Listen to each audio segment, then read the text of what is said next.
And hailing frequencies are open. Hello, everybody, and welcome back to the Last Excelsior, our Star Trek actual play here on Althaven. I've gotten distracted because I just realized how late it was for starting tonight. So apologies for that. But hopefully you will see that it would appear the tech issues are fixed. Now I'm just going to find some fucking wood to knock on. Go. The tech issues are fixed, so hopefully we shouldn't have any issues. Of course, now that I've said that, the asteroid is going to hit and kill us all. But before that happens, let's do some announcements real quick in case there's anything coming up that you guys were hoping to experience before the asteroid hit. Anybody have anything they would like to announce? No, y'all are just welcoming the asteroid. Yes, Aliza. I can mention a couple weeks ago, I announced here that I was doing a podcast episode with Derek Attico and the Sci-Fi Sisters, and that is now out. You can watch it or listen to it on YouTube. We had a really fantastic conversation about doing art and illness and late diagnosis, and lots of weird stuff came up, and it was fun. We might even do a part 2. So yeah, go check that out on the Sci-Fi Sisters Inc. YouTube channel.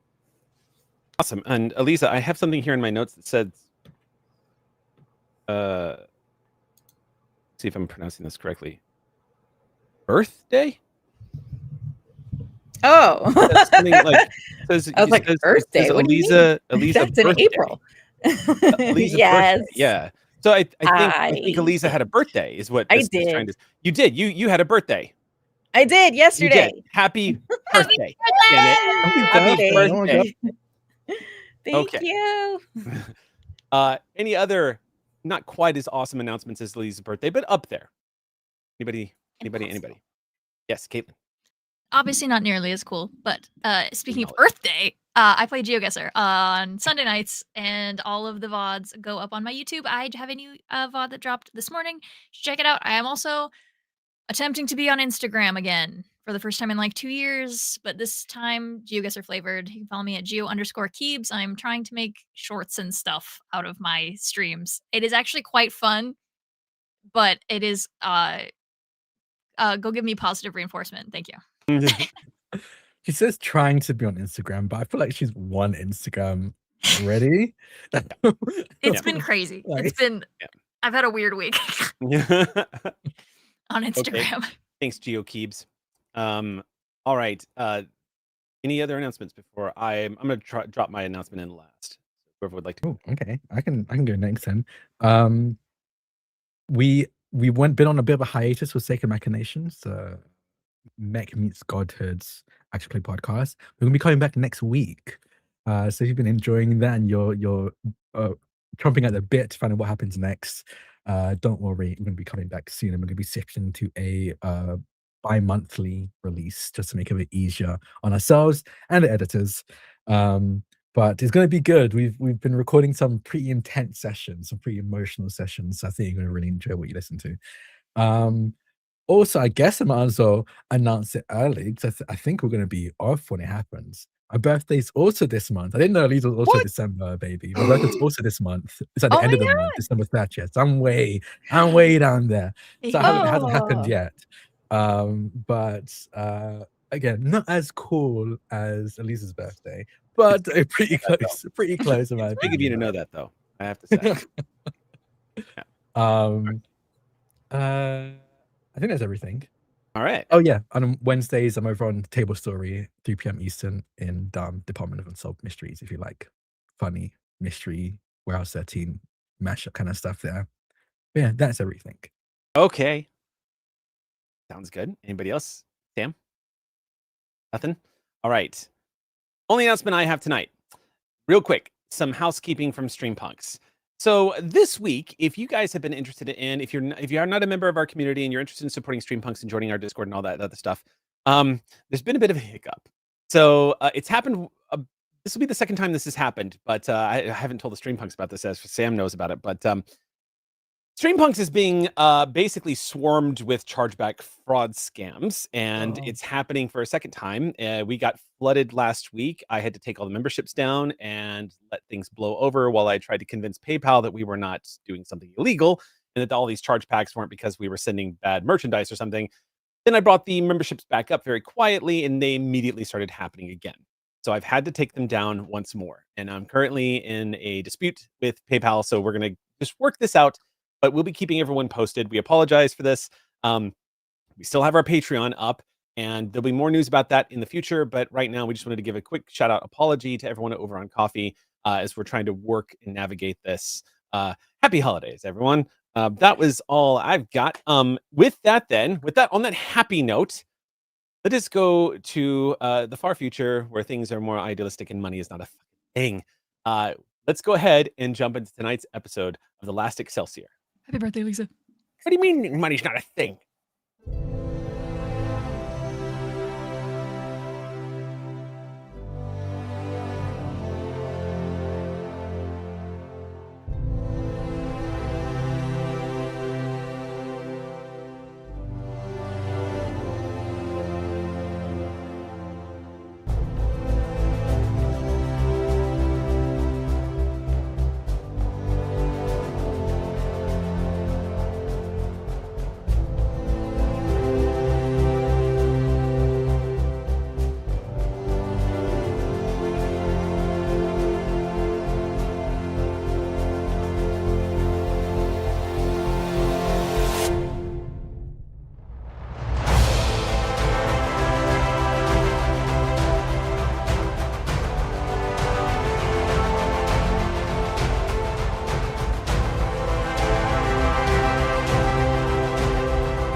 Not that.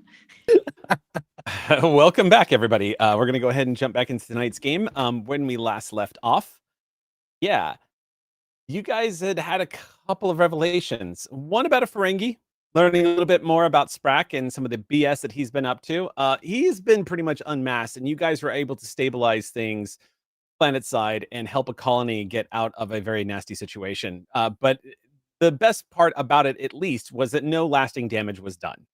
It would appear that it was all pretty much an elaborate con, and everyone's pointing fingers at each other. But I'm going to go ahead and state that as we're starting tonight's episode, we're going to say, for expediency's sake, that the USS Pride has already stopped in the local starbase and deposited our Ferengi criminals for prosecution, which you are pretty sure that Sprack is looking forward to spending some time in a Federation penal colony.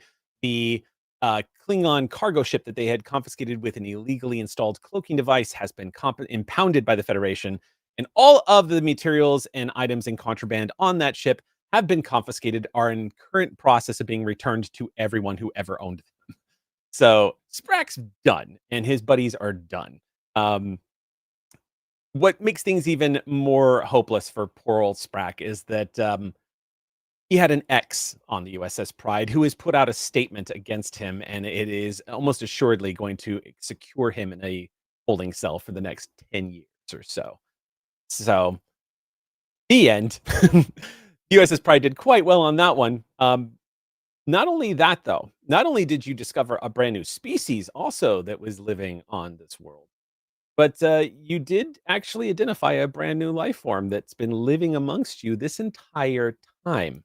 Life form. So, after a series of exceptional rolls of 5 difficulty and tracking down the mystery of why this mysterious ghost bird of prey appeared yet again, you guys managed to jump through all of the ridiculous hoops and all of the challenges that I threw in front of you to unmask somebody who has actually been living amongst you for a while now and posing as somebody that they were not. Rescued from his vessel on the very first 2 episodes of the Last Excelsior, way back when we first started, you all learned, much to your surprise, that our dear friend and newly installed cook, who's been working in this brand new galley that has been built, Westsot. Yedib Westsot, not who he said he was. In fact, appears to be an amalgamation or projection or something, some kind of AI projection of an intelligence that took that identity and has been posing almost like a holographic life form, a photonic life form, but not quite, because it's not relying upon any holographic projections. The technology appears to be related closer to programmable matter.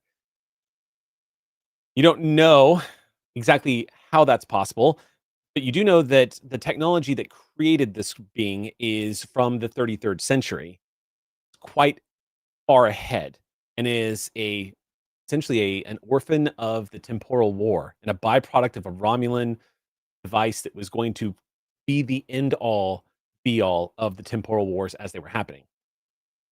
Now, to give one last piece of context for everybody, just as a quick update, the temporal wars is taking from lore from Star Trek Discovery in its final seasons, because when Discovery arrives in the far-flung future, they discover that they would be pretty much considered outlaws because they're not supposed to be time traveling.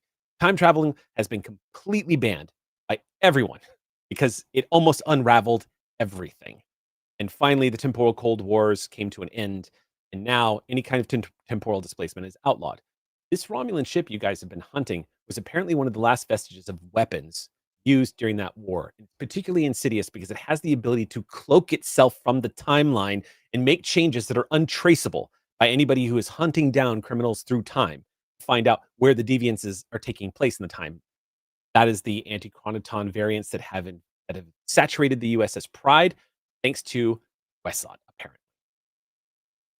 When we ended last week's episode, Westsot had officially petitioned for asylum, claiming that he is a fraction of the psyche of this sentient ship that is trying to fulfill a mission.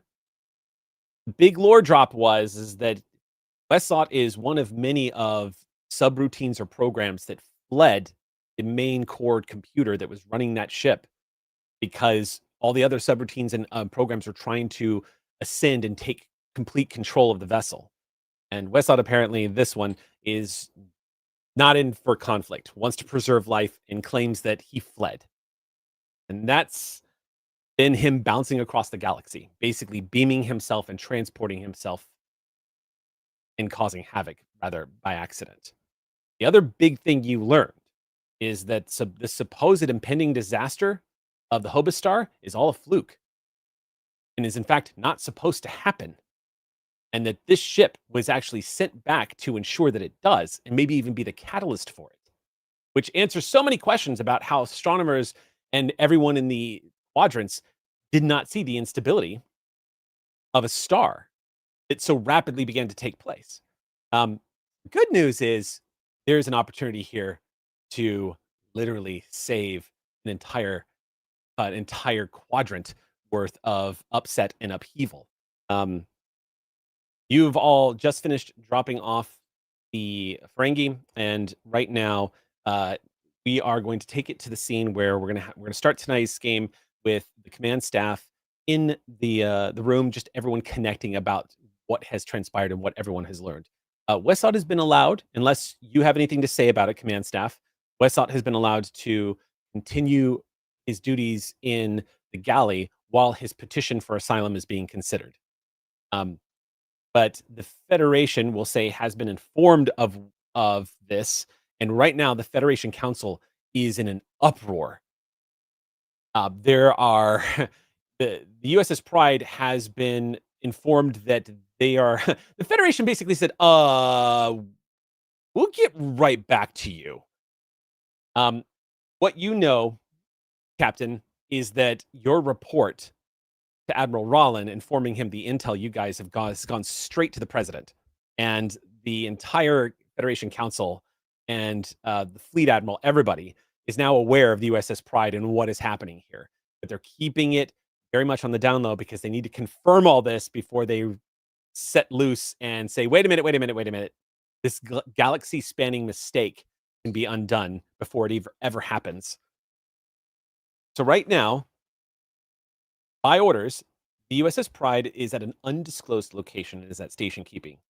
And it's giving you guys time to kind of connect with each other again and sit down and talk about what's happened and wait for the Federation to get back to you about what you plan, what the plan is. That is where we are starting tonight's session. Sit here in the space, and everyone's sitting at the at the briefing table with Haven reaching across and grabbing one of those delicious snacks off of the plate that Hata always brings.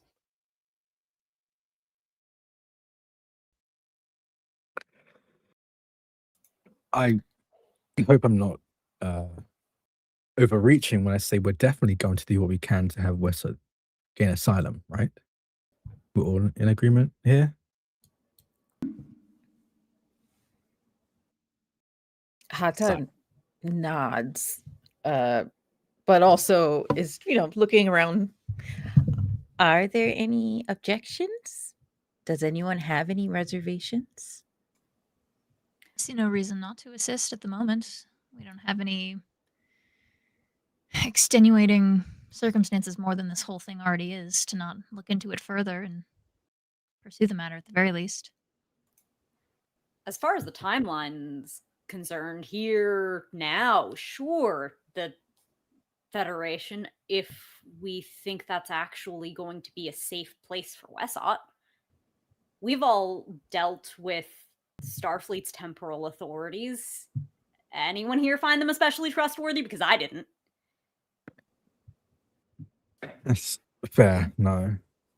They were irritating most of the time, yes. And if they see Wesot as any kind of a threat, who here believes that there will be sufficient checks on their power to prevent them from acting in ways we might not hold by? I'm fine having Wesot in the Federation. I'm not sure the Federation's safe for Wesot. Perhaps point. with aforementioned extenuating circumstances, we may be allowed to keep a close eye on him here. We've already dealt with the Vax and not having to expose any other areas. I do actually, hold on. He can't leave the Pride, right? It's not clear. It sounded like he's like soul bonded to the war vessel anyways. Yeah, it's not clear if he has a proximity of how far away he could venture, but he has claimed that now that he is here, he allegedly is saying that he is forever fused with the Pride and that he cannot be a part of it. Have we validated that in any kind of a way, Raleigh? Raleigh looks up and says, No, we haven't. Good excuse as any to keep him aboard, though. Have to eat your mic. Good excuse as any to keep him aboard for now, at the very least. Captain, you see your tactical officer, Zarya, leans forward, and the Andorian, you see she looks tense. She folds her hands. She says, I'm sorry. Ma'am, it's in my nature, and I love permission to speak freely. Yes, please. Right. If you'll forgive me, this might be a bit unprofessional, but I'm very, very fond of all of you. Particularly because your first instinct is to take someone like Wesot under your wing immediately. And I love that, because that's what I want. But, and I think sounds to me like we're probably all in agreement here, but I would really recommend we confirm everything this person has said before we make any big decisions, Captain. I mean, I know it falls to your shoulders, but for the past, 8-9 months, he's been deceiving us. And I know he's got his reasons, sir. But it just, if he is a part of that Romulan ship, my instinct is to trust but verify. I mean, he might be wrong. What's to say he knows everything about what's going on? I don't know everything that's going on in my body. That's Raleigh what says we have the good doctor for. That's actually a really good point. So it doesn't have to be a question of deception and trust. It can just be verification for the sake of verification, scientifically, stuff like that, right? Well, also, if we need to have a plan B or C because Starfleet plan A does not work out or is not safe for Wesot, then we're going to need the science to make those plans C, B, C, D, whatever it is to protect them or to hide them or both. So I think what we need to do is do a full battery of diagnostics and testing within Wesot's comfort level, but also we need baseline science because that's how we protect Wesot and ourselves if these other AI fragments of Wesot come looking for Wesot. Pavin at that point speaks up and says, Captain, I could, if you would like, take a team with Raleigh and do a full level 1 diagnostic on both the Jeffrey's tube, on everything that has a concentration of these antichronoton variants. And Raleigh cuts him off and says, to learn what, though? Because we've run this scan many times. He says, well, because we have new information now. And if he's able to jump and transport himself, I want to verify all this. We could learn something new. Wesod may also be able to give some insights that we didn't have before, that he couldn't offer before without revealing himself. Might be worthwhile to look into that as well. I would like for our team to do that, to talk to Wesot, ask him questions, gather that info, and then confer with the science team. Raleigh nods. Hi, Captain. Captain? Yes. While all of this is cooking, any objection to a bit of light back channeling with the Bajorans? If the Federation doesn't end up being a safe place to park Wesot might want to be somewhere else. And the Bajorans do have a connection to something a bit less linear. Oh, great thinking, Cadence. Yes. Are you able to make that connection? Yeah. We made some friends over at the conference. Good. All right, then. Sounds like we have a 3-pronged plan with potential other prongs. It's a strange word. Yes, what was that? Dr. Conway now types in and says, Captain, with your permission, I would love to run a full medical diagnostic on Wesot. Yes, that would be excellent. I'll see if he's willing to consent to that. Yes, I think we can learn quite a bit about what's going on here. And what if he doesn't consent? Zarya types up. Well, then we don't. No, that's not the question. What are we going to think if he refuses? I mean, I'm sorry. My instinct is just be very cautious about this. If he refuses the medical exam, that's fine. Get to do that. But why would he refuse? Pavin says, I think you're Perhaps getting a we're little... borrowing trouble. Lieutenant Commander said it best right then. I don't have anything to add to that. Pavin sits back in the chair. And Zarya says, "You're right. I'm probably jumping ahead here. If it becomes an issue, we'll face it when it arises. But at the moment, we have no reason to believe that any rejection will occur. And if so, then we reassess. Right. I know I was the first to trust Westcott, but I do think Lieutenant Zara has a point. If there's a rejection to all of this, that's fine. But if it's a violent one, we're going to be ready for that now, not when we cross that bridge. Sounds like a great thing for security to draw contingencies up about. Zarya looks Yes. at you with the corner of her eye, and then back. You can see she wants to say more. She's kind of like holding herself back a bit here. But you in particular, to Aeon, can tell when she's... You can see her clenching her jaw, which is more of an anxious thing with her, like tension, not so much rage or anger, mostly just like...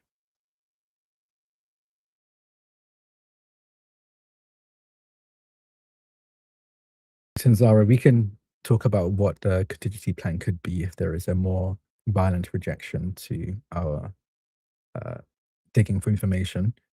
If it's more passive, if it's just a declining,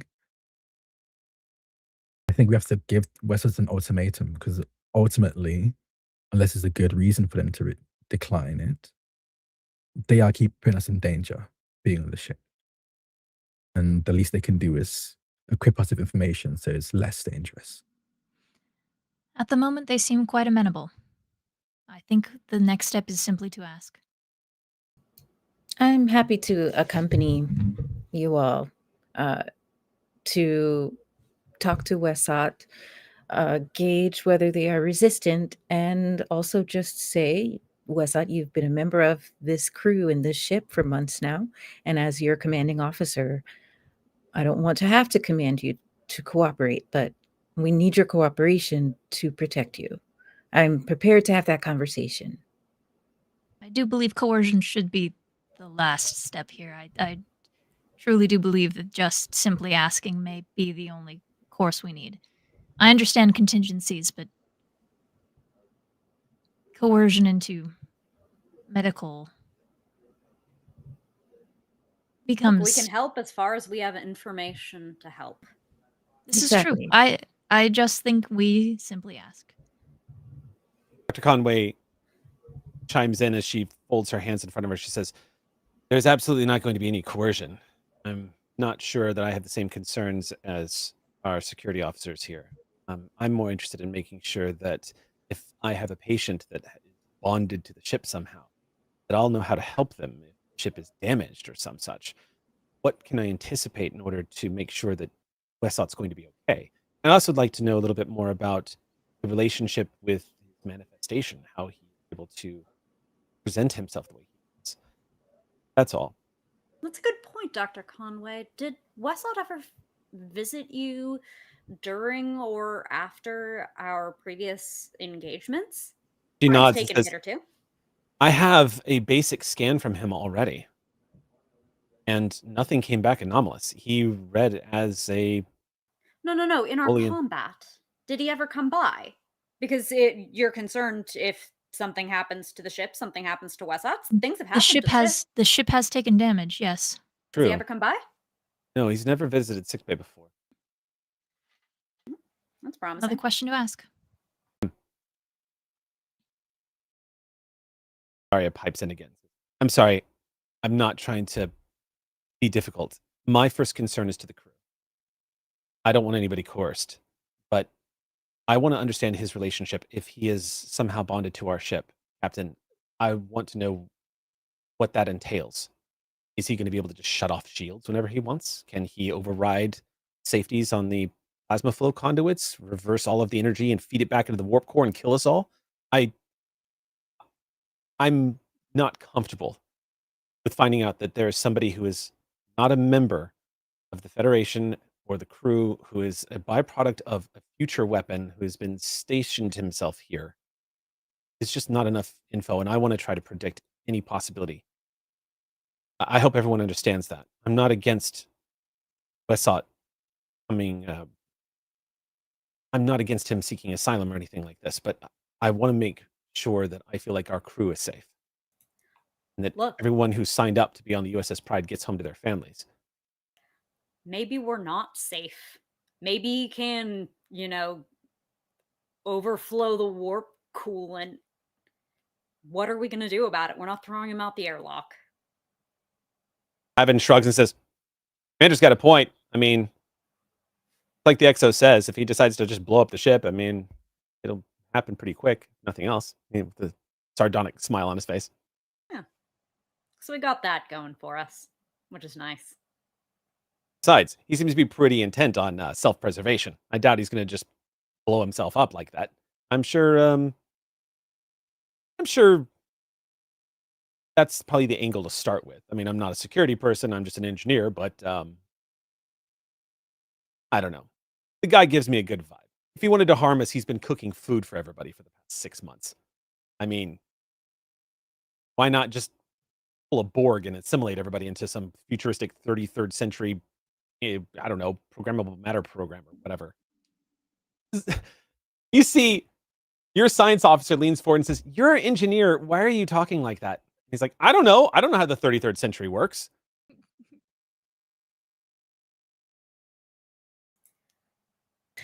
Well, it seems that we all have a shared goal, which is to gather data. That's where we start. Does anyone else have any other thoughts? I'm still eating this food. So am I, having pipes in. Simple order of operation, Captain. Who would you prefer speaks with him first? I'd like to go down there and just let him know what our plans are. That we are in a fact-seeking mission, and we would love his cooperation as much as possible, and just gauge what he is willing to do or potentially not do. I'd like to go down there with maybe, yes, main crew. So all of us here, but the scientists, you hold off. Actually, you all can start your work because you're doing science on the ship and everything around it, and then you'll converge with medical. But let's bring, medical, tactical, and then you two. Right. All right, crew. Let's get to it. Everyone nods and break. I would like to just a quick glance over at Zarya to see how they took all of that. Zarya's restrained. You can see that just from looking at her. Aeon, you've just come to know her very well. You don't have to roll an insight check on this. She's she reminds you, and it's possible that the commander sees this too. She reminds you of somebody who has been given the watch for the evening. That's kind of the vibe you're getting from her. So she's kind of like a loaded spring right now. Doesn't look angry or agitated, but she looks uncertain to you.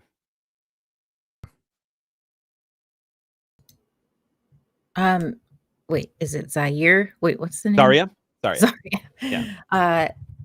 Zarya, if you could please, while we go and talk to Wesot, if you could please start doing some diagnostics on the tactical systems and see if there have been any breaches in access or anything that looks out of the ordinary, just so we can see on our end if, who has access to what. In a point of momentum,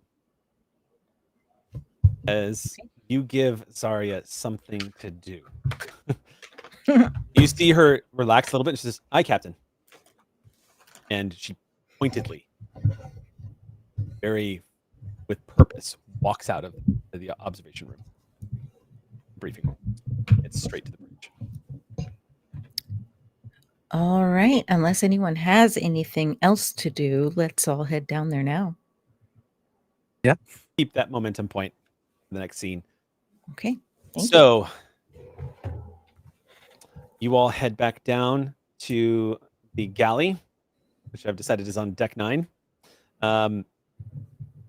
Walking into the galley is empty, except for Wesot, who is in there. You can smell, in the moment you walk in, the moisture in the room hits you. It's like the holodeck opened and you walked into a very active kitchen, basically. But as you step in, it would appear that the atmospheric manipulators in the room for life support have been altered somewhat so that there is a buildup of cloudy mist and steam building up inside the kitchen. So as you step inside, that wall of smell hits you of like cooking food. For you, Commander, you can taste the air. It's so thick. As soon as you walk in, it kind of tastes like it does when there's salted noodles being boiled. So you has a just faintest aftertaste, like in the very back of your tongue as you take a deep breath in. You can see that the place is empty, but you can hear him humming to himself inside the galley area.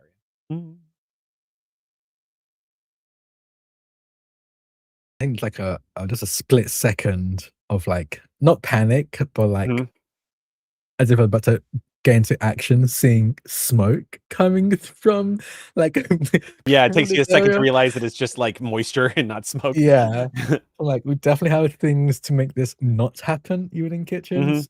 So the fact that it is, for a second, I'm like something's wrong, but once the smell hits me, I'm like, okay. I relax a little bit as I step in. Okay. You see him dressed up and wearing a chef's hat that's kind of flopping over on its side, and he is currently in the middle of what looks like chopping some kind of green vegetable, a handful of them. Big knife in his hand. Just... Smells wonderful in here. It's up at everyone. Oh my goodness, the entire senior staff. Well, almost the entire senior staff. Come in, please. How are you holding up, Westside? That's an interesting way of asking that question, Captain. I'm fine for now. I hope you don't mind. I turned off a lot of the internal atmospheric manipulators because I want people to feel like they're walking into a kitchen. Plus, the smell and countering the food the moment you walk in the door is part of the experience. That's very thoughtful. Can I get you anything? Oh, Or is this not a social visit? Oh, well, no, it is not a social visit, but I don't want you to worry.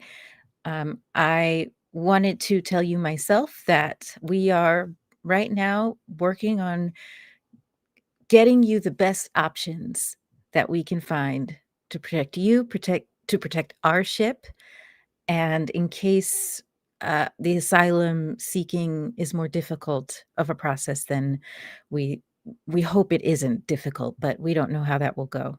So we want to we would just want to have some information under our belts so that we can help you the best we can. That said, that means that you will be getting asked a lot of questions by my senior staff. Of course. I want you to just know that when people start coming here to talk to you, to pull you away, Dr. Conway will want to do some medical evaluation on you, which of course is your choice whether or not to consent to. But you might also have some people just doing scans a lot around you. It might be a little overwhelming, but I want you to know that you are safe in our hands. We mean you no harm. I trust you. Your crew, I mean, I've observed you. I know that sounds terrible now that it's been revealed. Said I was, and I've been watching you this whole time. But observing you these past few months is what's led me to trusting you. Can I ask you? Your mic a little bit, by the way. You're dipping in and out. Yeah, you might have to your mic a little bit closer because you're dipping in and out. Am I dipping out? Yeah. Great. And it seemed more like a proximity thing. It didn't seem like the weird. Let's see if that helps. Can I ask you something, Lesat? Well, of course. You are spectacularly acclimated to this world, this time. How is that? Are you like this where you are from, or? Oh, no. Long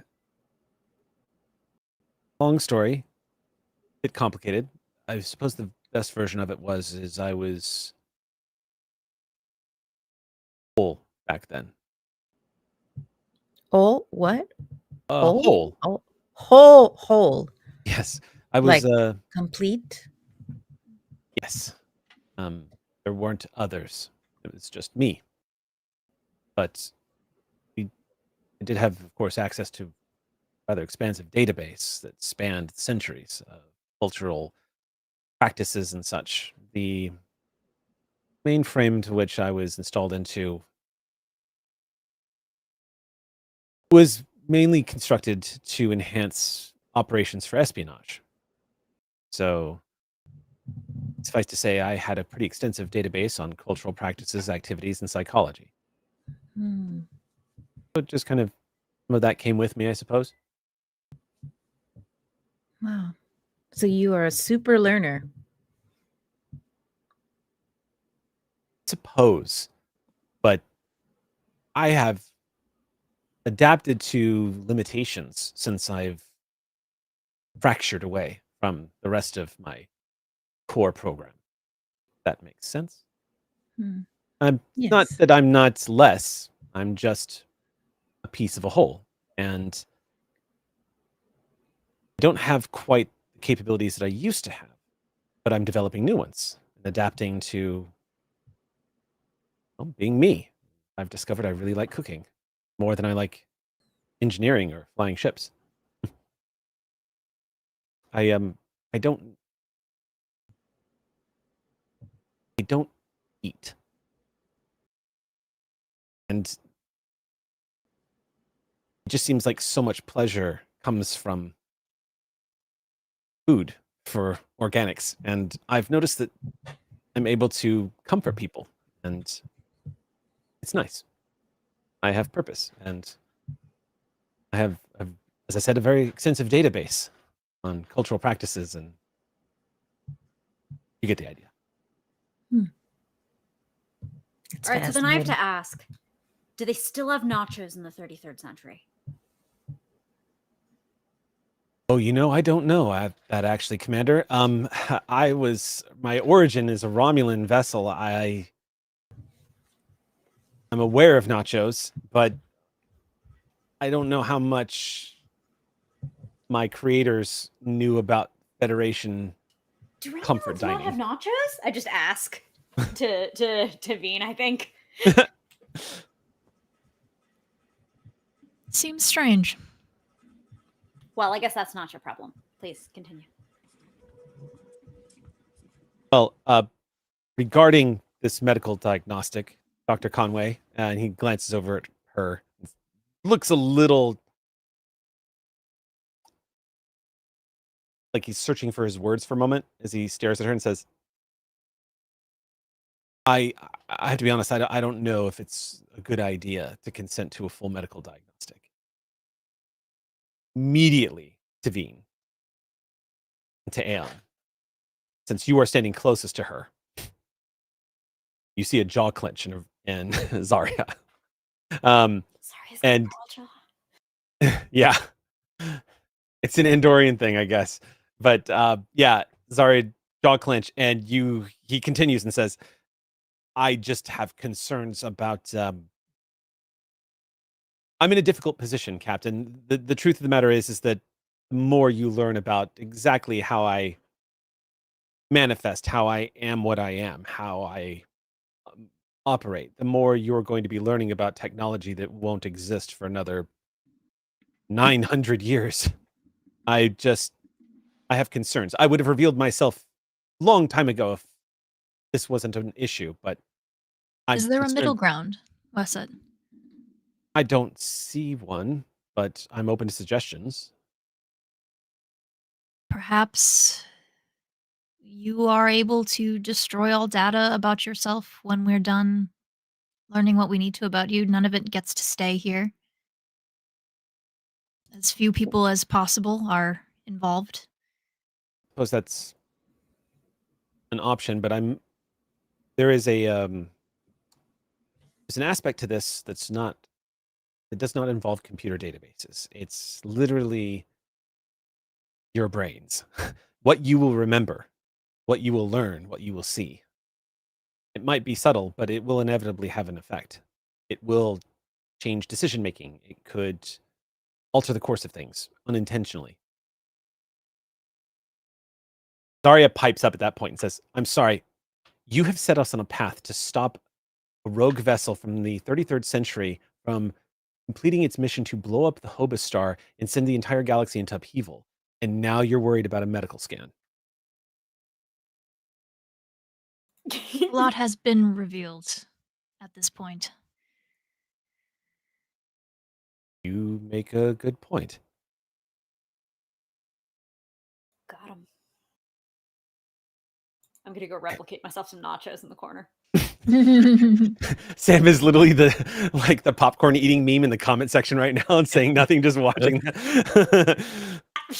Cadence is just watching this, having yourself some nachos in the corner over there.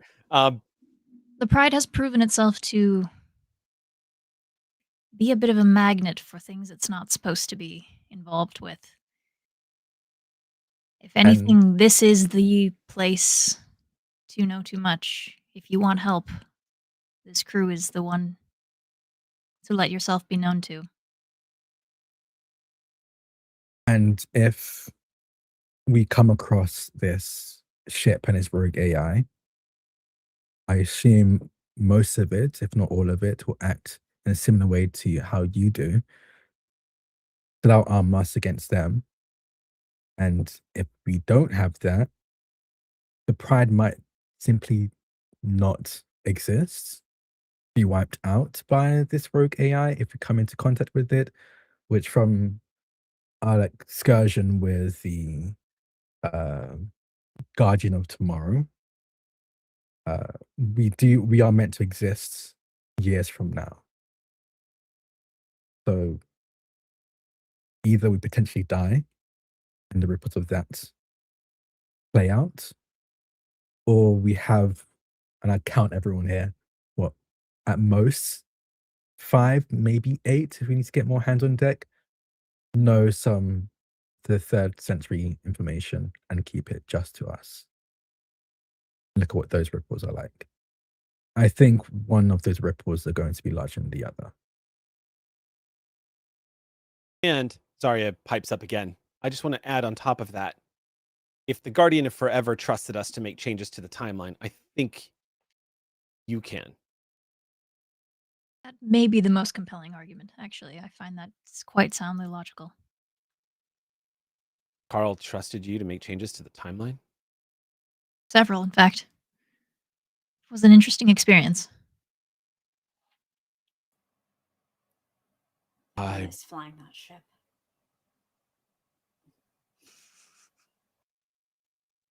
I suppose that's all very compelling. I guess I do you want to make it clear before you answer? If you're just uncomfortable, I don't want to encroach on that. But if you're worried about ripples, I felt like we had to push against that at the very least. No, I don't feel uncomfortable. I'm encountering something I haven't experienced often. You see, Commander was right. He looks at you, Cadence. What you were saying the last time we spoke about people and their decisions and who they are and their futures. I was operating on an old parameter that doesn't exist anymore. And I've learned, particularly with this crew, that, well, I think you're right. Maybe it's okay to do this. I suppose if it's not, then maybe Carl can ask you to change it again or something. I slide the nacho bowl over, and then I reach in, I grab like a couple more chips. Pavin, who hasn't said a word, just takes a couple of nachos and goes, all right, well, I'm going to go get started on that diagnostic then. And heads out. Speaking Zarya, of certain entities, Wessa, do you believe that perhaps Carl could be an ally in this very strange situation? Oh, maybe. All I know is the Guardian. It's possible, but the Guardian's kind of difficult to predict. Being able to see things the way they see things is something that's even beyond me. I don't know. Maybe it's worth asking, but how do you find him? He's only found when he wants to be found. Something to look into, I suppose, at the very least. It's possible. And if I remember correctly, the last time we spoke, you mentioned that my captain used to be in his company or was in his company. Yes. Oh yeah, big old temporal timeout. Yeah. She might be able to answer some of my questions. Did we left her with Carl? Yeah. Yes, Yep, okay. still in timeout. Carl was Yeah, going to put her to chances work are. making some things right because apparently she had abused the system considerably. Yeah, just a Making nachos right, apparently. Yeah. I'm definitely like tenses up at the mention of her.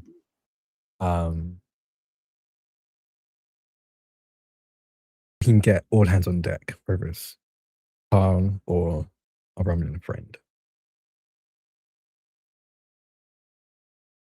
Captain, actually, I would ask to maybe have a side project of my own. Maybe with the Wings assistance? Now that we have a little more information than we thought we did, maybe we could put some alternate resources into finding our invisible Klingon friends. Yes, that seems like that would be helpful to our mission. Did Captain Umbris, did the captain of the ship, the commander of the ship, did she ever tell you what her objective was? I mean, to exist properly in the timeline in a corporeal material kind of way. Seems to be that, yes. I didn't realize it had gotten that bad. And Wasn't good. No. Also, to add to what you have been saying, looks over at you to Aeon and says, I don't know what my counterparts are going to be like. I don't know how many of them are left. If one of the manifestations of the program has consumed the others, it's possible that encountering what I was will be encountering a hyper intelligent, futuristic artificial intelligence that's going through an extraordinary identity crisis. I can't promise what you would find if we encounter the ship. You encounter me. Hyper intelligent. Quite the pat on the back. Well, I'm maybe. Maybe I can say that now because I'm not necessarily a part of it anymore. You've adapted in the meantime. I think it's only safe we assume that the rest of you has as well. I'm no science jockey, but if we figure out if you're just part of it, even if we figure out the hand and we can't figure out the rest of the body, at least we know it's missing a hand and we can target that. The platform that it's not accurate to call it a mainframe. The ship that it was me, it has the ability. I have the ability to send out something like a temporal ping. It's one of the ways that we were able to navigate timelines and be able to chart courses across the various timelines. The temporal ping allows us to detect temporal anomalies and use them to our benefit or even hide in them. But it also could be used to detect me. So I just want to make sure you are all informed. If we visit Carl, if we find the Guardian, we might be giving away his position if I happen to get pinged in that moment. Carl's not able to hide from this sort of scanning either. It's kind of how he ended up being taken advantage of. subsequently fleeing. But I just wanted to make everybody aware. I kind of stand out. I think I would see if we can reach out to Carl before finding them physically. I could probably look into something too here. Volley pipes up. I mean, I know we're dramatically behind you in technology, but I'm sure there's something we've learned that maybe over the course of our tour here on the Pride that we've uncovered some data that you may not be privy to, that we could maybe use to help, I don't know, mask you or something, or at least throw you off, buy some time. I mean, like you said, we're kind of an anomaly. Of course, yeah, maybe the medical scan will help with that. Well, Dr. Conway says, that's all then. Why don't you follow me down to main sick bay? And we can get you sorted out. Okay, let me just moves over to the food he was preparing and immediately starts putting it in containers. All right, now's as good a time as any because that bread's not going to be ready for another 2 hours. Have you ever had challah? It's a delicious dish from Earth. I think you'll enjoy it. I'm supposed to be saving it for something of a special occasion, but I'm experimenting, so I know how to cook it. So when those special occasions come up, you all want to be my lab rats, as they say. Looking forward to I'll it. eat anything you cook. Absolutely. Shall we? Before you go, Dr. Conway, I may need some assistance as well. I can wait after you're done with Westot, but I think we're going to try reaching out to our Romulan friend and see if Carl is nearby. I'm sorry, could you say that again? I'm going to try reaching out to our Romulan friend and see if Carl is nearby. You wish to contact... Do you have the ability to do that? It's faint, and I've been fairly easily able to block it off, but I do have the remnants of I suppose the best term for it is an empathic bond. Well, all right. If you feel like you're ready for that, then of course you have my full support. Maybe put I don't know. I don't know if you can work through a force field, but I do still feel guilty about what happened last time. You don't have to feel guilty about that. Let me just say that everybody who works in my sick bay has encountered a patient who has thrown a punch or had a reaction of some kind. And you're not the first Vulcan we've worked with. So don't worry about it. We're all professionals and we're all totally fine. And nobody in sick bay has held that against you. We're more interested in making sure you're okay. All professionals. I'll grab a nacho. Okay. All right. I can lead you to Westot and just let me know when you're ready for me. Okay. Very good. Gedib, do you want to follow me? And Bolian nods and says, lead the way, doctor. And the two of them step out of the room. Zarya waits till the door is closed. Just glances at everyone. Okay, well, that went fairly well. You all have your assignments. Yes? Hi, sir. Captain. I'm sensing a strange feeling. Who has it?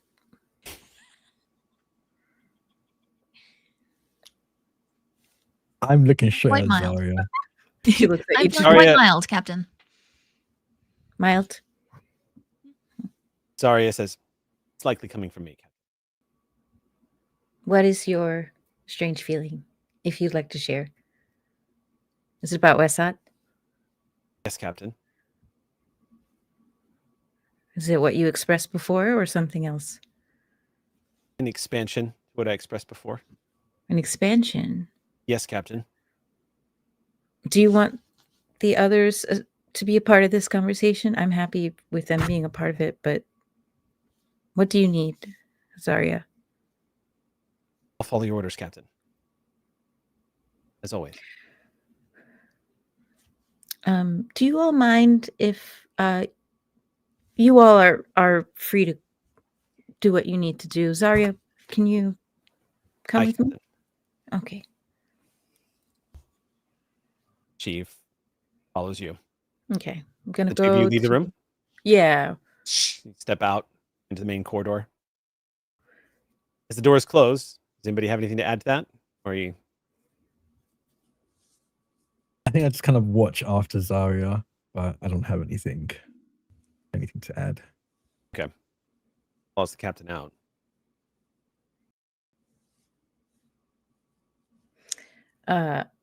I'm gonna head with Zarya to my ready room. Okay. She's quiet in the turbo lift as you guys make your way back up to deck 1. Turbo lift opens, stepping out onto the bridge. Captain on the bridge! You guys just kind of nod as you walk across towards your ready room.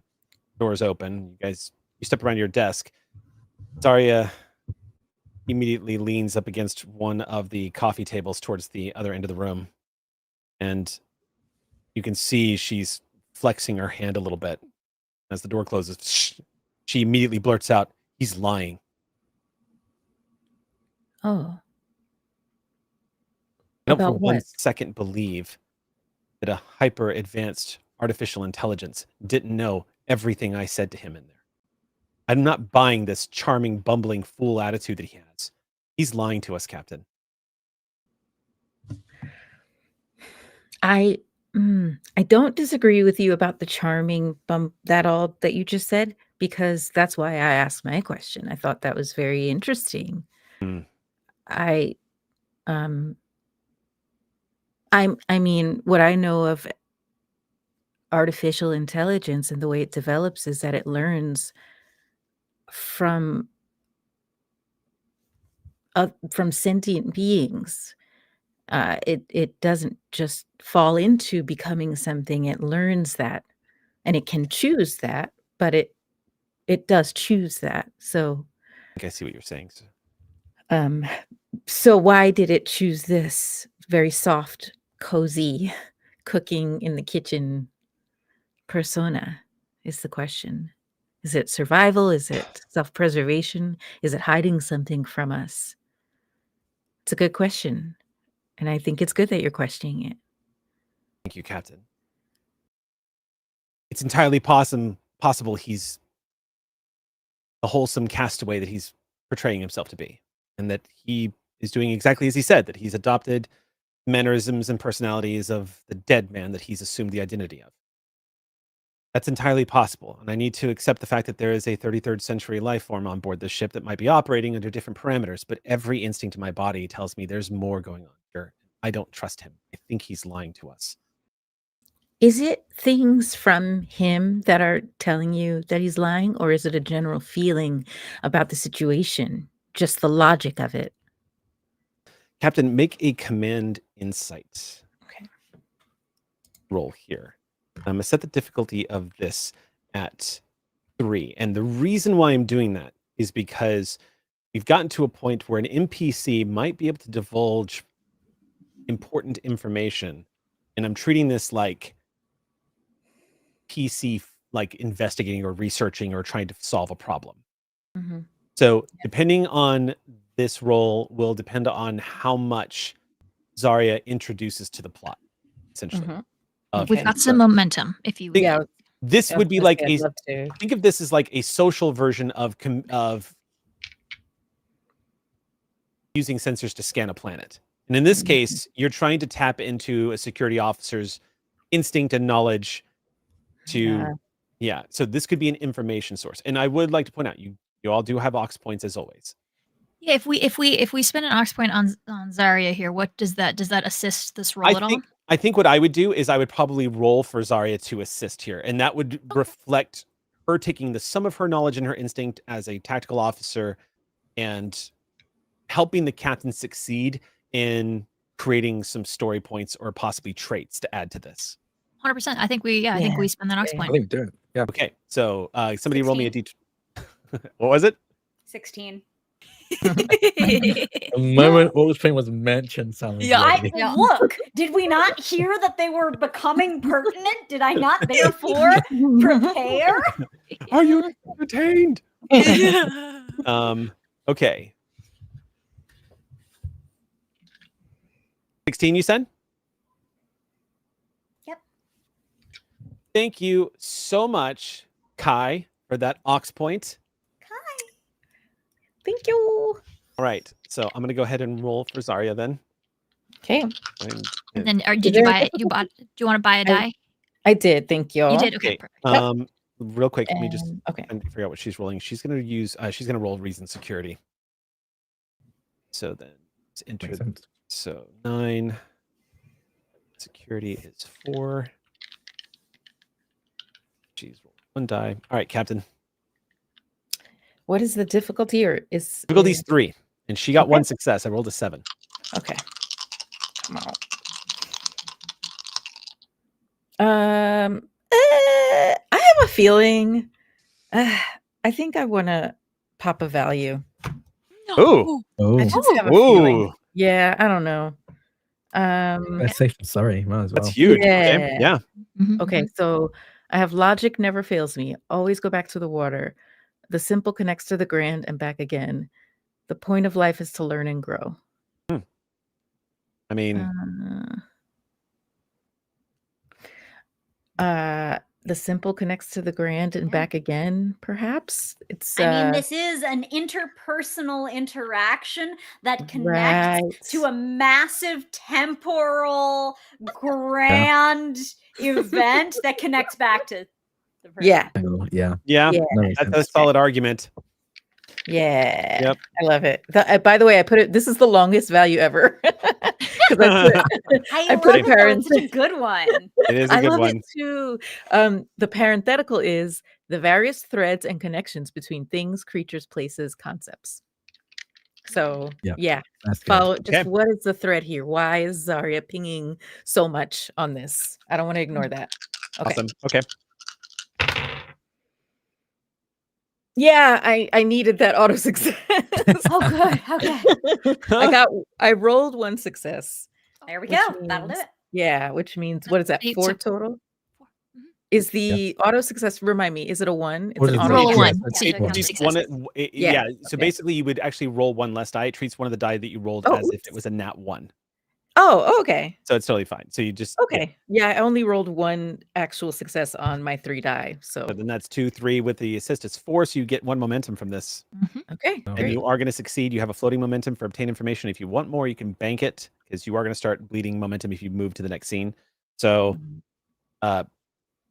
Zarya sees Zarya. She pauses for a moment and walks over to the wall where this beautiful golden model of the USS Pride next to this portrait of the history of the ship and the destroyer that it was named after in World War II. And just sits there and looks at this image for a moment. And this is list of former captains and crew members, senior staff emblazoned on this bronze plaque that kind of runs alongside. She stares at it for a moment. Just there's just so much about this captain that bothers me. The deception probably is what's triggering a lot of this, and I've thought about that. I've thought maybe I'm just having an instinctual reaction because I served time in a war where deception was used quite frequently to throw the Federation into chaos, particularly in the early days. We all remember when changelings infiltrated the Federation and the Vorta were manipulating people across the diplomatic spectrum, among other things.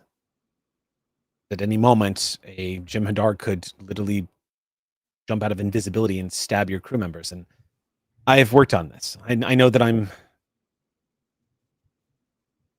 instinct is always to not trust somebody when I first meet them. And it's usually why I make sure I'm not the first one to say anything.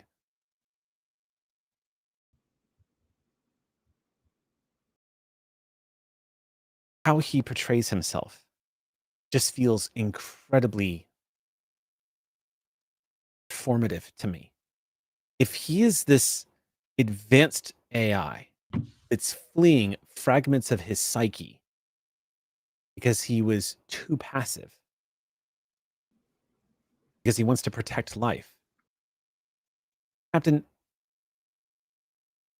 Carl, the Guardian of Forever, knew that these anti-chronoton variants made us capable of making changes to the timeline without causing as much of a disruption. We were unique in that way. It's incredibly unlikely that the source of those anti-chronotons, a sentient program, wouldn't have that knowledge as well.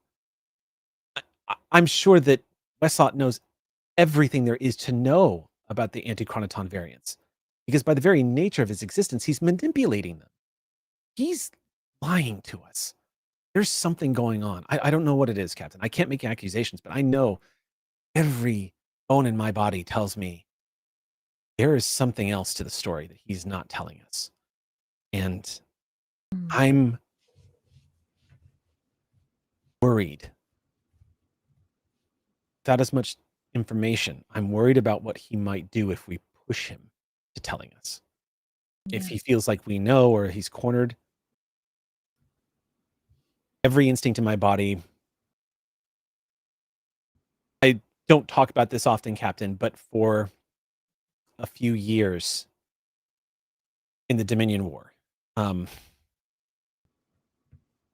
I served underneath a fellow Andorian who was a sniper. And one of the things that I learned from him was that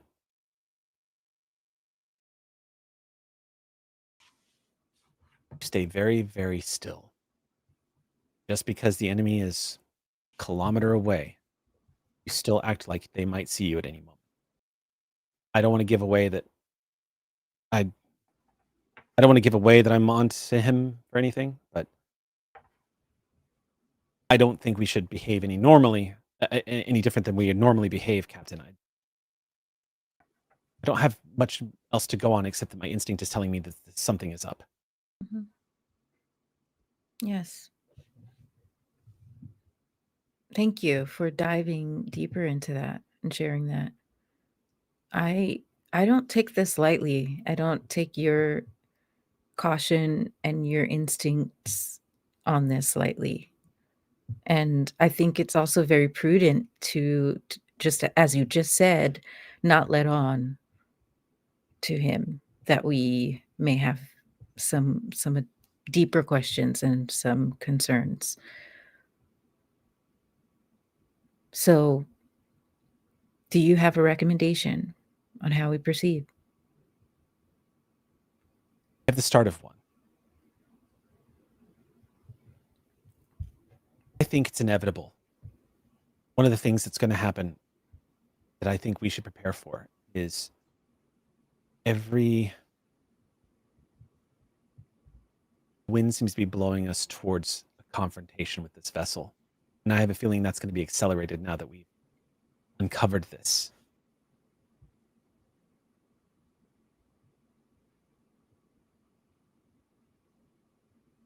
I think level 1 diagnostic is a good idea. I think very quietly in the background, we make some preparations. Raleigh has done an excellent job putting together some pretty compelling research on these anti-chronoton variants. And despite their obsession with them, actually hasn't spoken about them very often, but I've read some of the reports. And with your permission, Captain, I think we should put Raleigh on a new task. Hmm. We've been spending a lot of time trying to figure out how these anti-chronoton variants work, and we've been spending a lot of time trying to figure out if we can dislodge them from the hull and purge them. I think it might be in our best interest to learn how to possibly neutralize them.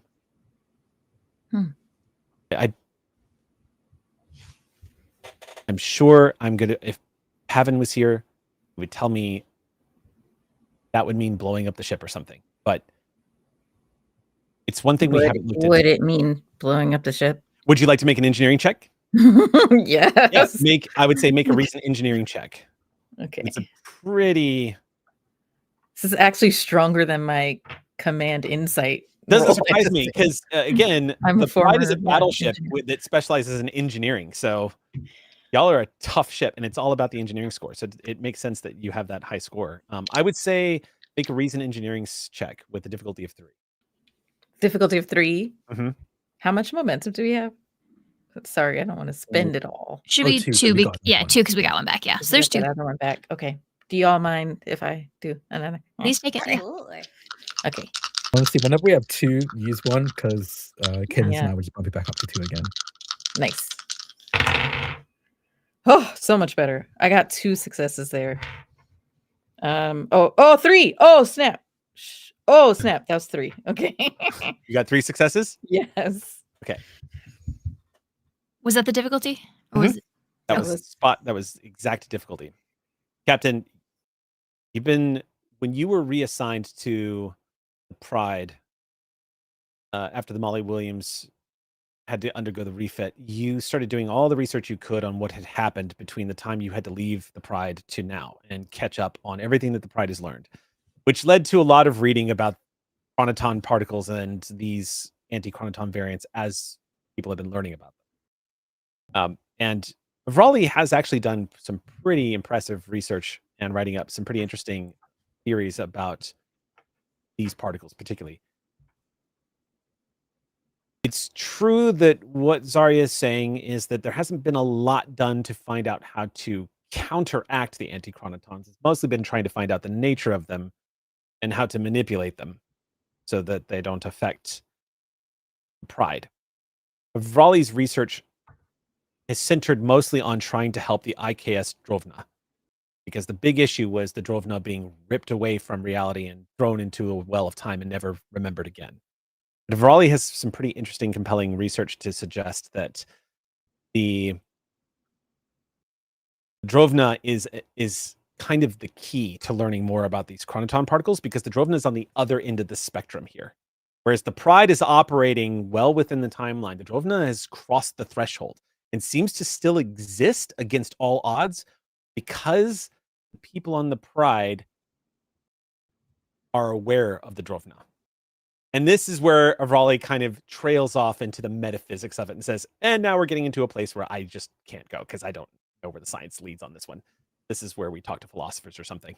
Quantum physics, things are beyond the reality, things I can theorize, but I can't exactly put down. And as you're kind of going through all of this, there is a version of this where trying to purge and countermand all of these anti-chronoton variants. So there's a version of it where it would cause, the ship wouldn't blow up.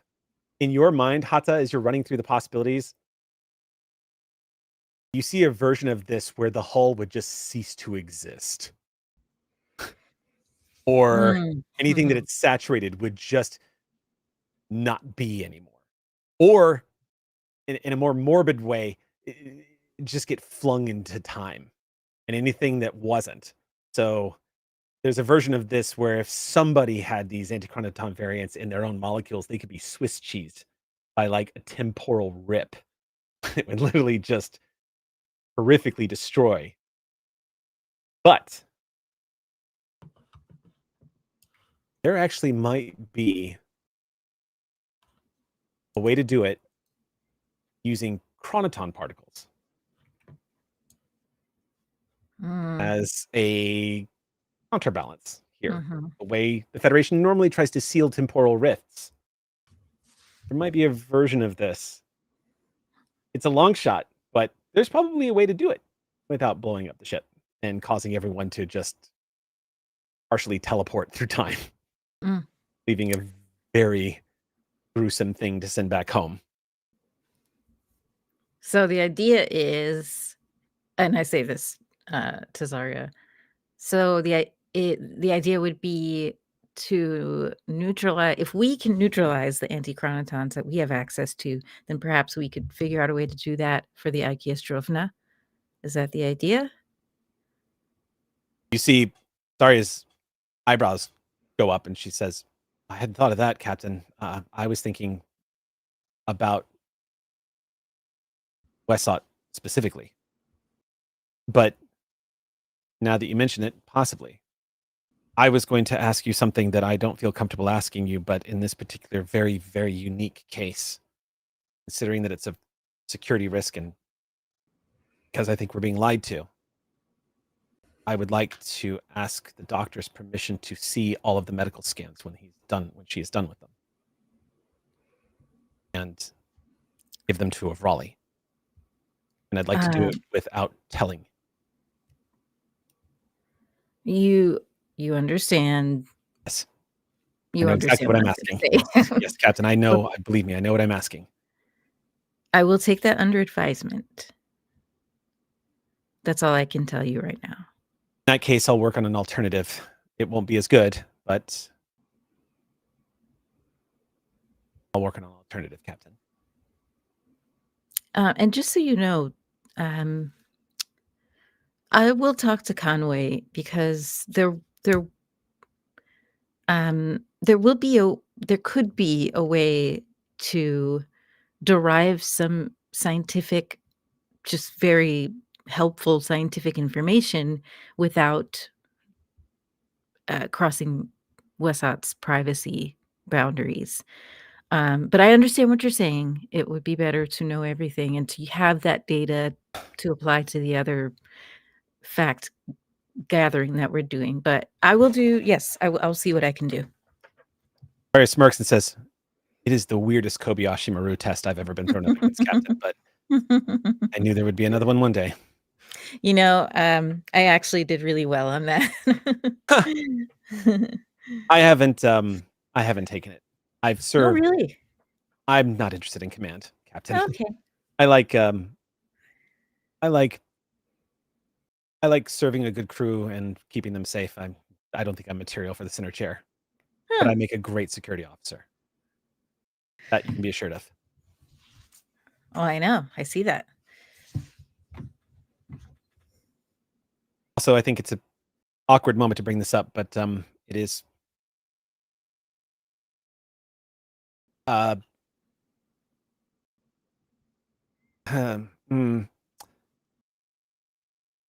We've reached that point where I think I'm in a relationship with Taeyeon, Captain.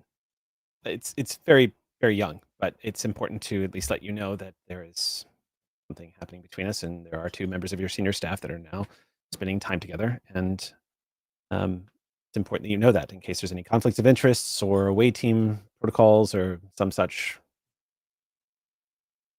It's the first time this conversation with the CEO before, but here we are. All right. That's nice. I just was telling you mostly because I figured it is protocol, of course. Starfleet Yes. protocol. Let's see. You know, I was a first officer in XO for a long time before becoming a captain. And I'm usually the one people would report this to. And now as a captain, you're reporting it to me. And it's funny. Yes. Sorry, I'm just going through a thought process out loud. No, that's fine, Captain. I was going to tell the commander, but honestly, No.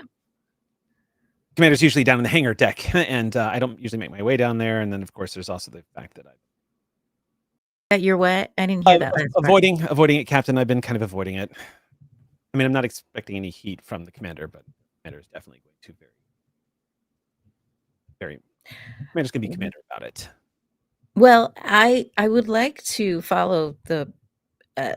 I'm sorry to put you in an uncomfortable situation, but not at all. listen, you already told me, okay? Yes, I know. It's fine, Captain. So telling the commander is going to be a piece of cake.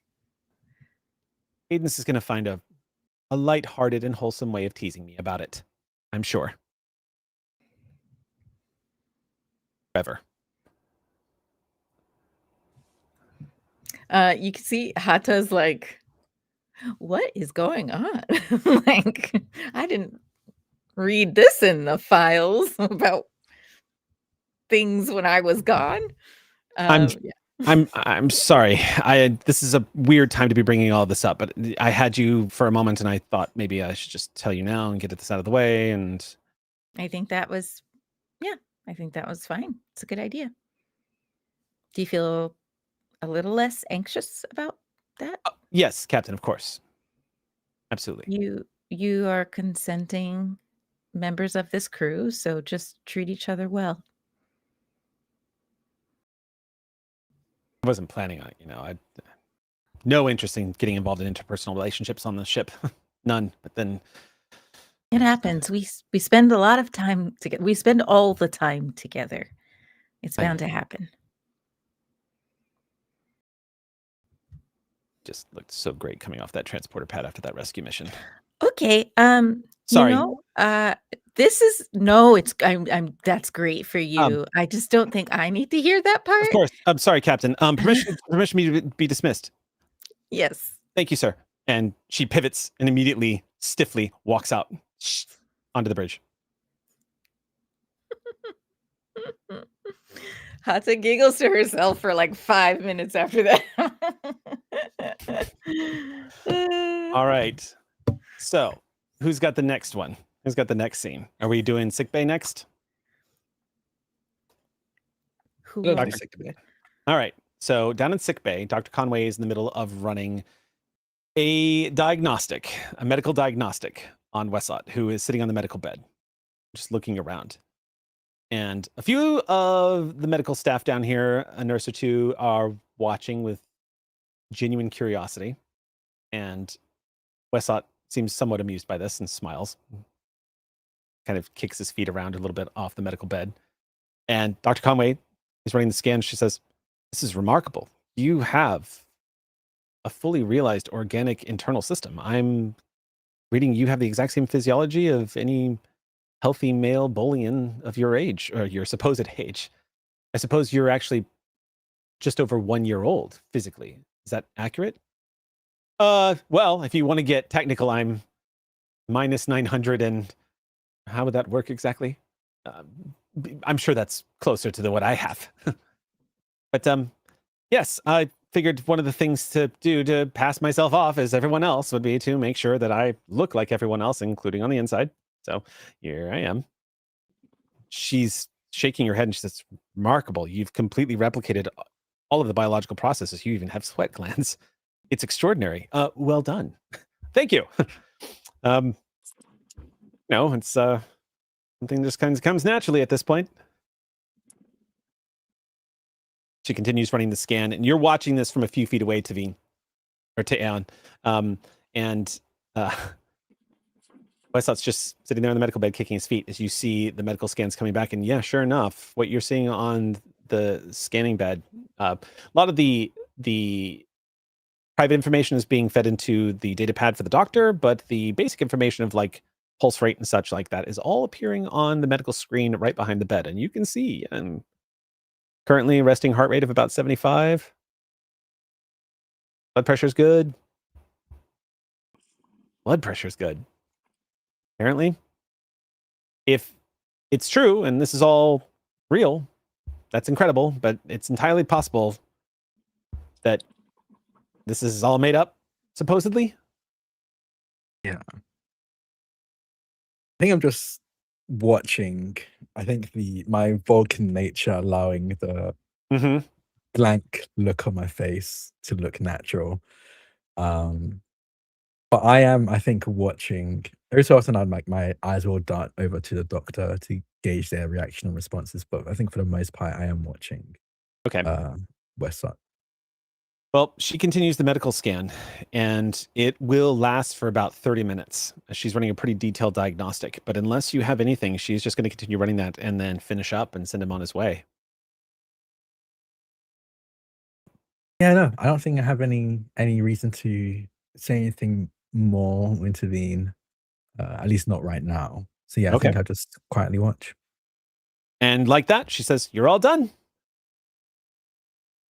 That's it? Really? Oh, well. I suppose I'll get back to my kitchen then. Thank you, doctor, and I hope you remember not to show anybody this, because it's pretty vital futuristic information. Whatever you learn from it could potentially contaminate, but we kind of talked about that, I guess. She smiles and says, We did talk about that. Everything's fine. Okay, back to the kitchen then. Any requests, let me know. And door opens, he walks out. Dr. Conway just looks down at the data pad and starts tapping away. And she glances up at you, to Aeon, and she says, Commander? Doctor, need a bit of a break after scanning this very normal, very organic Westort, or are you ready Break? to observe whatever the hell I'm about to do? No break. Why don't you hop up on that medical bed for me? Okay. And I'll hop on the medical bed. Has your arm been bothering you at all lately? How's it doing? It's doing fine. I think when we have a bit more time to rest, I might look into get more of an upgrade. I think it's gone through quite a bit at this point. I know a few people at Starfleet Medical who are quite good at synthetic implementation and prosthetics. You would be surprised at how far the technology has come since you've had that installed. If you're interested in an upgrade, that's an easy thing to look into. I'd love that if you have any recommendations. Plenty. Now then, if I remember correctly, you want to initiate some kind of Vulcan psychic journey to contact a criminal Romulan from the 900 years in the future and determine whether or not you can learn more information about a sentient AI that may have been a stowaway on our ship for the past 9 months. Does that pretty much wrap that up? Sort of. I think you forgot the additional recklessness of hopefully using them to speak to the Guardian of Forever, who is likely around or near them right now. Oh. Can I get some room here? A few of the nurses nod and step away. Dr. Conway leans over to you and she says, I need to remind you, the Department of Temporal Investigations not only quarantined that planet, but we're not even supposed to be talking about Carl. And there's also the fact that, to Aeon, I don't fully understand the nature of your psychic journeys just yet. They're not like anything I've ever read about in any journals on Vulcan medicine. You are psychically connecting to events that may or may not have happened in the past. And it's not clear how that's even possible. But I think we've done this enough times where if you get into trouble again, we might be able to help this time, get you out without you using any of my staff as a body weight. I think it is worth noting, though, that if you do this, you might be technically violating some Starfleet regulations. That is fine. I was glad you were going to say that, and you don't have to detail anything more than that. I just wanted to make sure we were all on the same page. Let's get started. Hey. And she walks over with the hypospray and she says, I don't know a single instance in Starfleet where a captain or their staff didn't have to violate a damn regulation from time to time in order to get something done. Reaches over and gives you the hypospray. Says, that's 1, 2 more. And then you're going to go into a meditative state, and we're going to watch your vitals, and you can tell us what you need. Would you like Devine here for this? I think there's a moment what they think, and I think subconsciously kind of flex their cybernetic arm. Mm-hmm. Yeah. At the very least, if I do decide to pick someone up, I think Devine can stop me.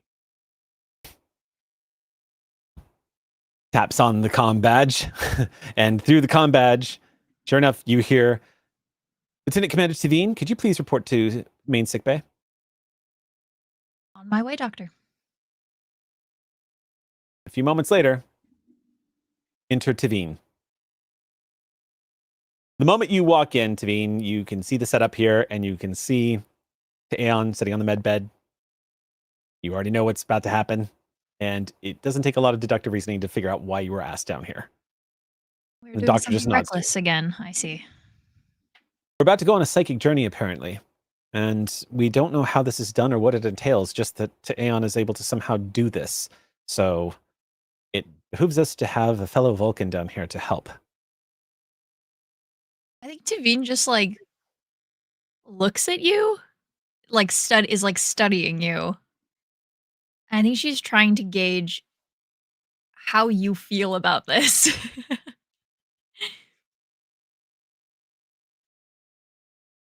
You can make me roll for it, or you can just give me your facial expression and body language. But Yeah. as someone who went on like a brief psychic journey with you once that went terribly, that was her fault. Yeah. I think she's like, are you good? I think, yeah, I'll make you roll for it. Okay. Okay. Yeah. I'm bad at this. I did roll like a crazy. Drac, you have the con. What is she rolling? Yeah, what would you like me to roll? This is the third You wanna- time I've done this. I think. Yeah. You want a I'll make it- contested roll it maybe? Yeah, so normally that would be like a difficulty of 1 to cross the threshold, and then it's whoever gets the most Contest. successes. I'm down for a contested roll. I like that. Okay. To like keep my cool, I guess, or at least appear to keep my cool. Mhm. Would that be like presence command? Yeah. Yeah. Okay. Presence command would be do- to appear to keep your cool, for sure. Yeah, I'll do presence command then. Okay. I'm gonna be so bad at this.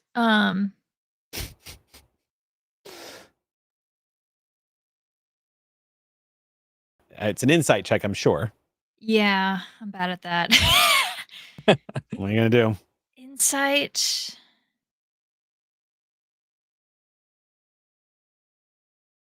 I mean, I don't even know what department goes with this because I'm just trying to get a read. That would probably Think be an insight command check. Insight Yeah. command. Okay. Okay. Command is almost always the department It's you roll when social. you're when you're doing Yeah, any kind of yeah. interaction with somebody. Again, for me, folks, that number is 8. That was 10 for me. Oh God.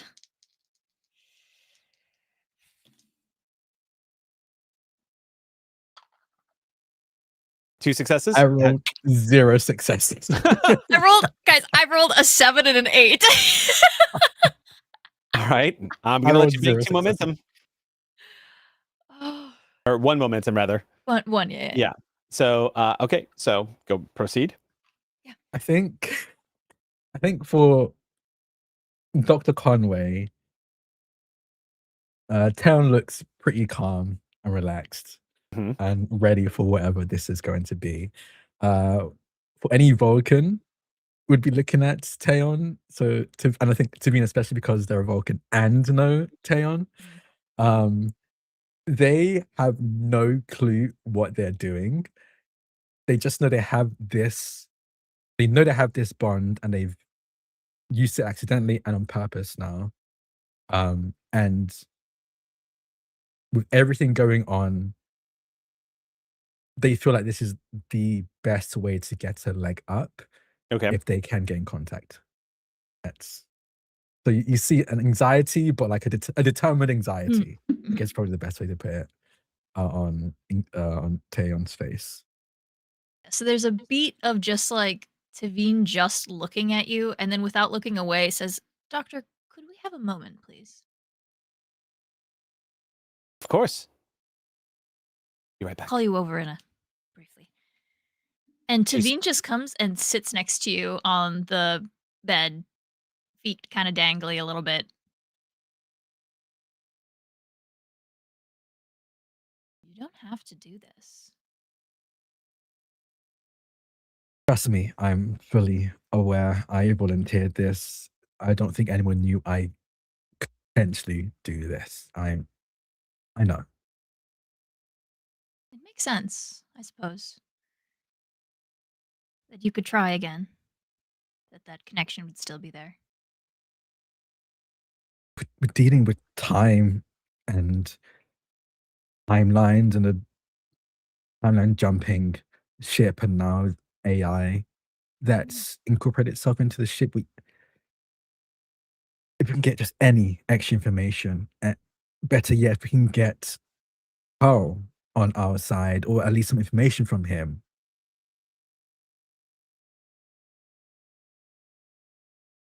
Give us more to work on. Would you like me to come with you? I don't know. I don't know what I'm doing. And I'm not entirely sure you know much more. I did some introspection. You'll find shocking. I think I know why it didn't work last time. But to make it work, it would involve a third party. If my suspicions are correct. Who would be the third party? My little sibling. The only time I've successfully completed a mind meld was with them when we were very young. I think I only know how to do it when they're there. It might help to have some backup as well.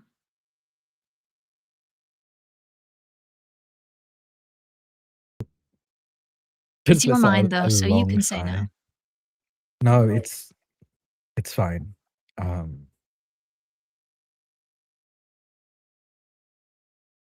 Yes, if they're not busy right now, and if they're willing.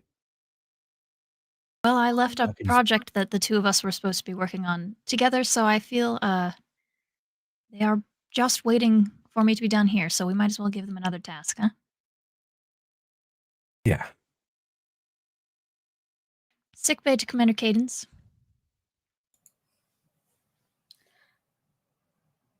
Go for Cadence. Would you like to do something extremely stupid? Okay. What do I want to do with this? Cadence is like sitting in their ship. Like, you know when you're in the car, you're about to turn the key in the ignition? Peach is reacting to you as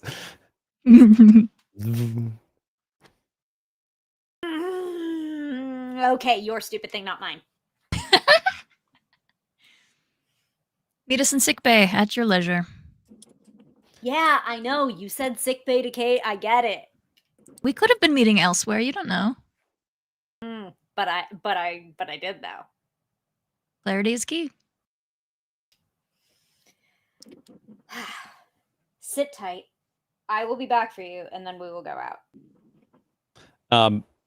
Peaches responds by saying, "Your sibling seems to know exactly what to say to you in order to provoke a response." Excuse you.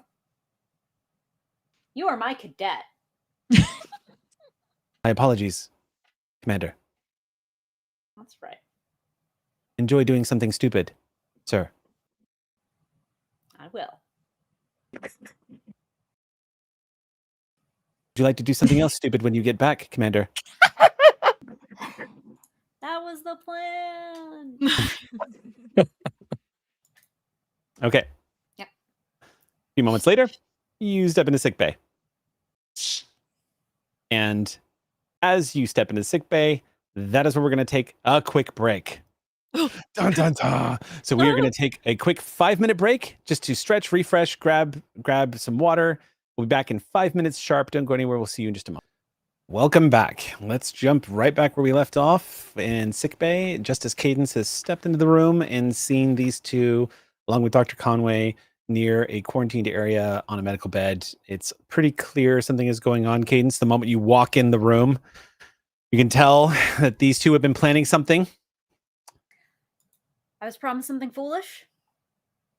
Yes, I believe I left you on the sidelines last time, and I would like to amend that. Finally, it took becoming the XO of an entire warp-capable school bus. But at last, I am recognized for my contributions in this family. Work a little harder, maybe you'll get a gold star. Yeah. Are you involved or not? You do not have to. I throw a cotton ball at you from the little jar. Every doctor's office has cotton balls. I don't care. Oh yeah, 1,000%. Yeah, no, 100%. No, you replicate one. If there isn't one, if there isn't one within reach. Mm-hmm. All right. So what are we doing? I have a theory Mhm. about why the last mind meld did not end well. I was already aware it was likely my fault, Yeah, that makes sense. but I do think that my success rate on mind melds do have the common denominator of you.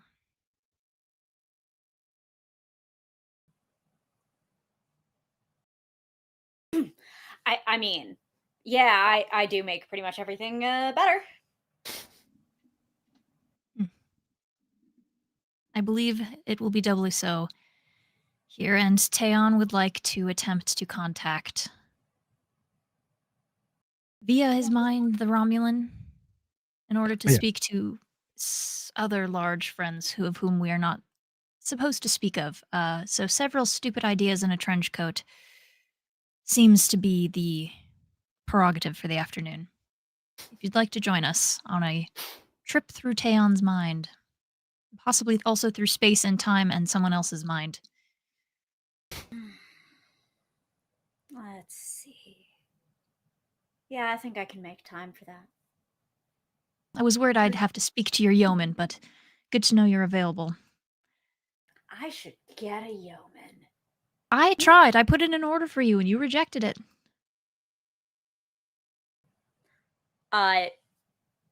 Before they go by, they're gonna replicate a bumper sticker that says "Peaches is my yeoman." Oh my Okay, God. that's easy enough to do. They have, you can get that replicated in one of the other rooms here on this. There, it's funny because Star Trek makes a distinction of actually for physical stuff. They have like it's a different grade of replicator that doesn't replicate just food, but it's easy enough to you can do all kinds of fun stuff like that. So yeah, I mean, like the fancy medical replicators can do fancy medical replicator things. In this but case, they can also. We'll have to do see if we can make a Peaches is my yeoman bumper sticker. Yeah. I mean, we had Peaches as my co-pilot, so this is a very Yeah. Is it is that a roll? No, you don't have to roll for anything. Roll for merch. Yeah, roll for merch. Yeah. Okay. I will say while we're doing like sitting setup stuff, I would like us to have filled in the captain. Whether or not you receive, if you are in the middle of your conversation still is up to you, but you are welcome to be here as well. I assume maybe you get the leave a message at the beep and we give you a rundown of what's going on and you can decide if you'd like to swing by the really smart ideas room that is happening right now with your really, really risk averse and policy following crew. I mean, look, is there any policy about untrained Vulcans doing a triple meld? I don't think so. Triple meld. I think I will actually make my way down there. I kind of just want to be a fly on the wall and watch this. I'm just like, yeah, okay, okay. That's what they're doing. Okay, this is where I would make I learned it from you joke because this is I did have this idea straight from a Shield of Time. Oh my God! Remember how well that went? Yeah. To be oh no! Oh man, we're queuing up our greatest hits. No, it's all gonna be. This could go horribly, but emotionally, it hits. So let's go. You want to be thrown for a temporal loop here? Yeah. That was almost 9 years ago. That's fucked up. That cannot be true. Eric, why? Wild. I remember Don't worry, it's not. binge watching. Yeah. Okay. So Aeon, you're going to just sort of fall into a meditative state. And what is everybody else doing? You there for? Is there anything you're trying to do to enhance this, or manipulate this, or be a part of this? Whomst are you asking? All of you. Okay. Because I know what Aeon's doing. Yeah. But I want to get a clear indication of what you, the players, see your characters doing in this moment, and what you would like to do. My thought is, because I have like psychic ability unlock and usable hypothetically, and Tan doesn't really. It only has these experiences that have happened on the show are the only like psychic experiences that they've had. My thought is, if I can go in with them, we can kind of clear some cobwebs. Either A, help unlock his own ability there, or to just like be a guide and like kind of just show where doors are, show where paths could be, instead of just, meditating and hoping it comes to you, which could still be the way through. But my goal here is to be essentially the like, I know how to drive. Right. I know how to drive the brain. Yeah. And then my I've theory. only watched people on TV drive. So I'm like, I probably can figure it out. I just thought about a car really hard. Yeah. And then Tavine's theory is that the only successful mind melds she's ever done were with Cadence. So if Cadence comes with, we've got some extra brain strength, and also common denominator, seems logical. Yeah. Cadence is gonna spend some time at the replicator, then go back to near where Tan is, like scooch some med beds together, or like if they don't scooch, because they might not scooch, because I don't know, make scooch med beds are like that. You do the multiple chairs kind of thing, and they'll bring back replicated versions of the bedding that when Tavine and Cadence were kids, they had on their respective beds, because this was the pillow fort, the like blanket fort over the heads. Aww. They'll redo the lights in overhead in the color temperature that we had at home in our room. Okay. And we'll mess with the environmental controls so that the concentrations of volatile organic compounds roughly approximate those of a San Francisco interior household. They are trying to match up the sense memories of when they were kids, and this did work, and it was, sleep. Would you like to create a trait? Yes, I would. Okay. So that'll be our two crochet momentum into it. Yeah. Okay. Put 2 momentum into it. Yeah, you can do that. Because And we're then both in the scene, therefore both of the momentum are up. Therefore, we can put them in. Yeah. Go. 2 momentum creates a trait. What would you like to name the trait? There's no place like home. Okay, so then I would say that trait is going to help you all get the hell out, if you need to get the hell out. Like if there is at any moment you need to sort of step out or retreat so that you don't have an incident like you did last time, this anchor point is going to allow you to find a way back through wherever it is you're about to go to.